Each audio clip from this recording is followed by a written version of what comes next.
start us off. Brad, you coming off maybe not a loss that our team against Penn State, you lose, but you said you were playing your best basketball before that against Purdue. How do you feel going into this? So you guys have to get over it's the name Penn State. They probably have 3 pros. I mean, they're really good, and I've said all along, and they're very, very old. We played well enough to win. Even when they were scoring, Dane missed a 2-footer, we missed the front end of a 1-on-1, Matt missed the front end of a 1-on-1, and we had a turnover. And we got really good shots, we got fouled, and even though they scored, we made a mistake, one mistake on a support, Ty did, and we're right there. And then we had an unfortunate flagrant foul call. We played really good against a really good basketball team. And everybody says, well, it's just Penn State. No, it's not Penn State. That team's really good. And those guys proved it again today. I mean, they picked up 3 quad 1 wins in 48 hours basically, or 72 hours. So I think we're playing really good, and we played without Jaden. We lost a 10-point game score, and so again, I think we found a little balance with inside outside, and we took what they gave us, and again, we just missed a couple opportunities, and I thought Dane was tremendous defensively, which was very good to see. He missed a few bunnies early in the game, which changed that game, which he normally makes. But again, I feel pretty good. I really do. How is Jaden? How do you respond to those minutes? What's just the process of kind of getting him back? Conditioning. Yeah, he came back. He did a double workout yesterday. He went through a double workout today. So it's just about getting the ball back. It was really unfair. We wanted to play him. We wanted to throw him out there just so we got the adrenaline again and felt that. But he hadn't done anything prior to that game except a little bit walkthrough. So it's good to get him back. Brett? About a couple of years ago, you told us you thought your team was tight going into the NCAA tournament. Last year, you tried to get a little different vibe. How do you feel like the attitude is going into this year? What do you tell them going into that? Yeah, have fun. You gotta have fun in this. You gotta enjoy this. And I think that we got guys that understand the abruptness of the end. I've used that term a lot. That you just go home. If you don't play well, and there's nothing to lose. So you need to go have fun. Yeah, and you got to play hard. There's no pressure on us. I mean, and we just need to go, let our hair down, so to speak, and go play like we're capable. Coach, looking back to expectations early in the season, especially after those 2 big wins, Texas and did you envision a little bit easier path to the second weekend, maybe a little bit higher seed for this team? I told you there's going to be ups and downs. You guys never write about how young we are. You guys just assumed because we beat a couple of teams early that we were just going to roll. We're young. We're new. We got 9 new guys. One of the youngest teams in Power 5, and with that comes adversity and some speed bumps. And I don't take anything for granted. Getting into this, I've been a 14 and beat a 3. I've been a 12 and beat a 5. I've been a 1 and lost to an 8 or 9. The tournament is what it is, and there's no easy path to anything. And the 16s beat a 1. So if you think there's an easy path to anything, that's foolish thinking. Somebody doesn't know that there's a lot of really good teams. The portal's created a lot of that, but I didn't think anything was going to be easy with 9 new guys. So we're just going to let our hair down and go.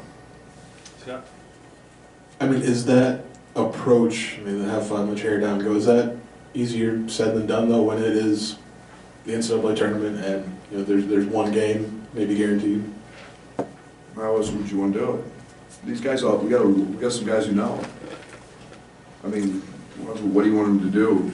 Play petrified and scared and say that's the way we're going to go in? No, we're going to go in and have fun and enjoy the moment. We're in the NCAA tournament, and we're a very good basketball team, and we've proven we can beat anybody. So let's bank on that, and let's go show up. How does Coleman, Terrence, and Matt's experience, how does that help your young team? Yeah, I think there's already been, today at practice, there was a lot of conversation about it. You know, and just, you know, how from the police escorts to the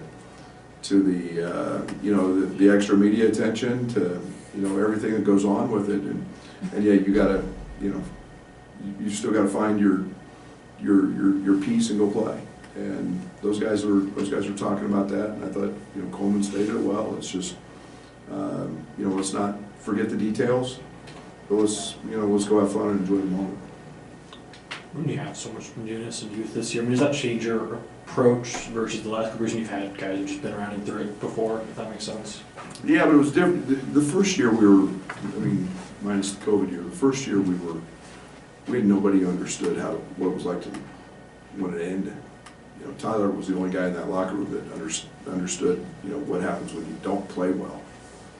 And that's not taking anything away from that team, but yeah, I think with experience comes a better understanding, and we've got some guys that have figured out second weekends and third weekends, and we've got some guys that have, you know, felt what it's like to lose, because it's hard in that locker room when you lose. You mentioned expecting some of those bumps in the road. Has it always just been about getting through those, getting to this day, and having the chance to write your story once you're here? Yeah, you know, when you don't win the Big Ten title, I mean, what are teams remembered of? I mean, does anybody talk about North Carolina's season last year? Until what? They played in the championship game as an 8 seed. So I think that's what the NCAA affords you, is that opportunity. We didn't win a Big Ten championship. And so it's a season of growth, it's a season of opportunity, it's a season of speed bumps, it's good things, bad things, and yet there was a lot more good, because we're in this thing again, and we get to go play another game to show everybody what we're capable of and what we can be, and if we do that, we get to play another one. And it's just, you know, I think it was, like I said, I'm really, really proud and happy for this group. Coach, besides the win or go home aspect to it, what's different about postseason basketball, and what do you think translates to that for your team? You know, I think there's just so much more media attention to it. I mean, that's the obvious. You know, I think that the game itself, you know, probably slows down a little bit. It's really, really nice to not see conference opponents.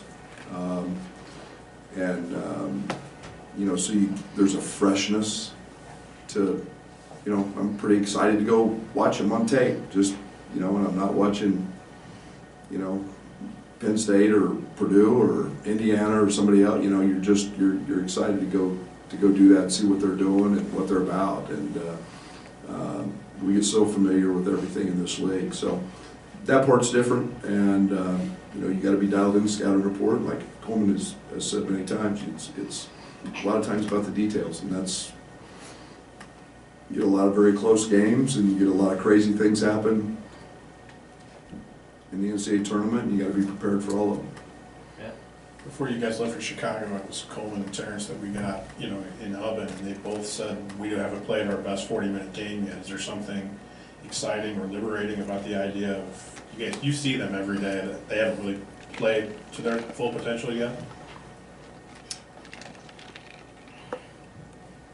Yeah, and we've played in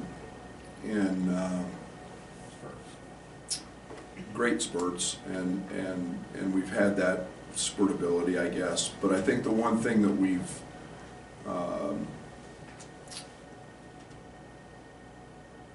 had challenges with is just not having everybody. I mean, bringing Luke back, losing Terrence, losing Jaden, just finding a uniform group and substitution pattern. Yeah, we did it last year. I mean, but we also had a really old group who guys were mature enough to handle those things. So that excites me.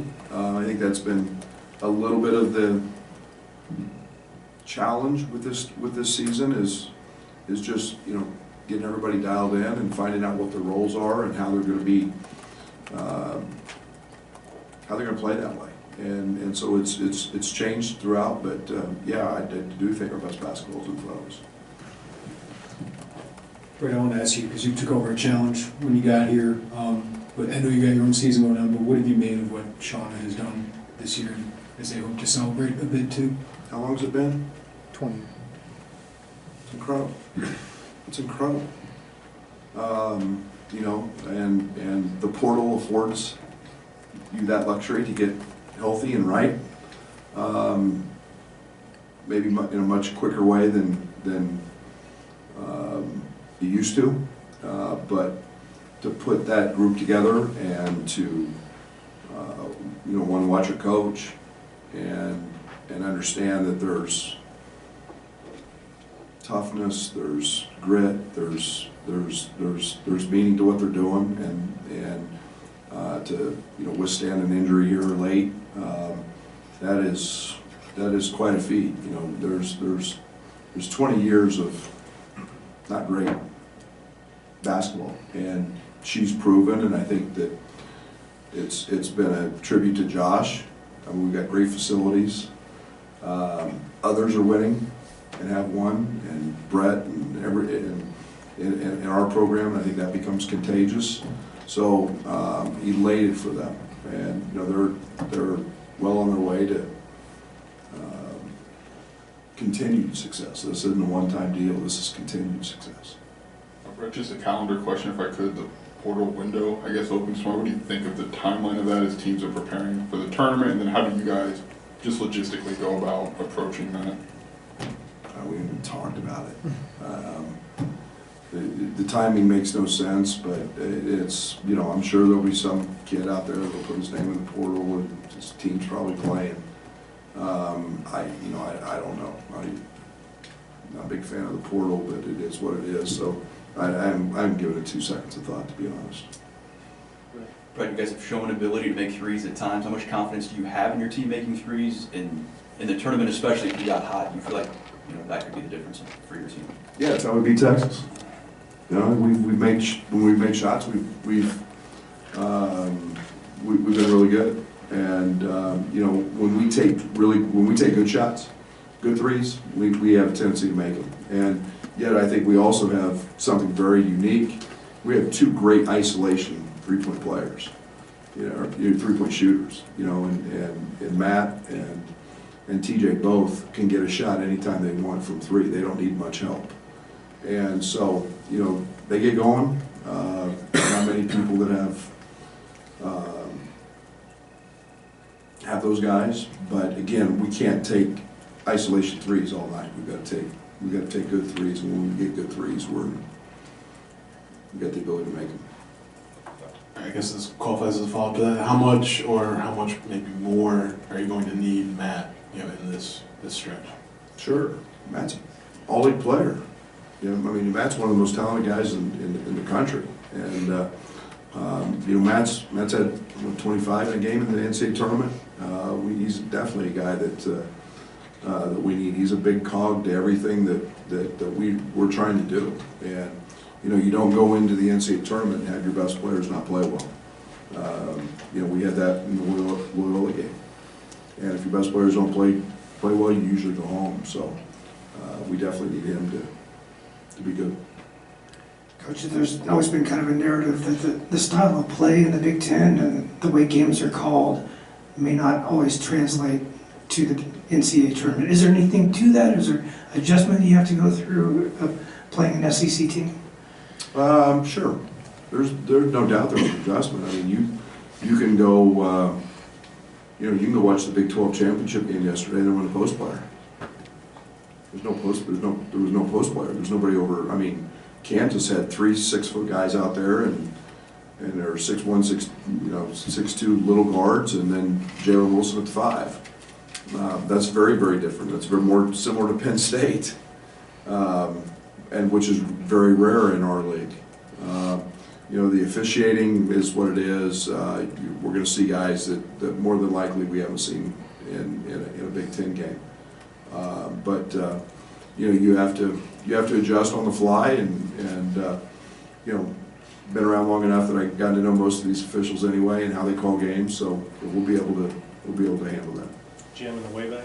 Coach, you have a relationship experience with Musselman, and how about with Des Moines? I know Muss. I don't know him extremely well. I know he's got a lot of ties to Coach Kruger, where he worked for Coach, and I knew his father. And obviously it's a coaching family. It's Muss has got a lot of NBA background, but has done an outstanding job there. Haven't spent a ton of time with him personally, but know he's one heck of a coach, and what he's done in Arkansas has been very good. And in reference to Des Moines, it's awesome. I mean, it's a great basketball town, and spent a good amount of time there back in my Western Illinois days, going to state tournaments there. So it's and I'm sure with Arkansas, I don't even know who's all there. Us, Kansas. I'm sure it's going to be well inundated with fans. So be a great place to be, and it's close. I'm excited for our fans, because our fans can get there in 5 hours or so, and should be a great region. Right here in front. Right, it seems like analytically Arkansas hits a lot of twos, and I know you guys make tough twos, but what's the adjustment defensively? And obviously at a one and done, you're going home if you lose, if the team's making twos. Yeah, and I haven't studied it. I'll be honest. You're asking me a question that's a little bit. I think I saw them play once real early in the year, and so I don't mean to dodge your question. That's not what I do, but I sure don't know much about But it. philosophically, if a team's making twos, Yeah, I can mean, you just adjust? Yeah, I mean it's I don't know the rates. I don't know where they're getting their shots, whether they're post ups or whether they're mid range.